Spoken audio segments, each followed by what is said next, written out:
Selamat lemai semua. Jadi kami dari Gerempu Harapan Pakan tu ke Persatuan Masyarakat Pakan tu bisi nganjuang bantu hari Gerempuang kami ke berpupu nuluang ance Siba ke belakang ko yang tadi ya boleh angkat ngau berdiri di tu tadi nuluang bana ya tadi penusah si penusah nak boleh kerja lopia megak dia tu musim PKP tadi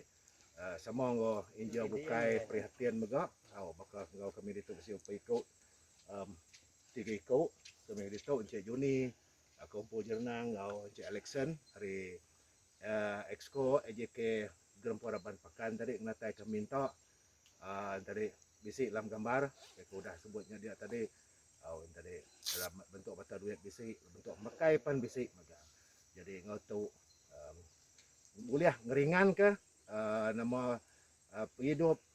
sidak sebuat dia udah menolong itu termasuk merik tadi pun lampu solar ambil sidak lebar itu andai karan lu pihak mega lampu solar ke batang makai bukai perengkau penghidup bukai ke deberi tadi ngau cash lebih kurang 1000 lebih lah jadi terima kasih mega aku ngucap anggai ngagai balo ahli Gerempu Harapan Pakan seluruh ahli Gerempu Harapan Pakan ti udah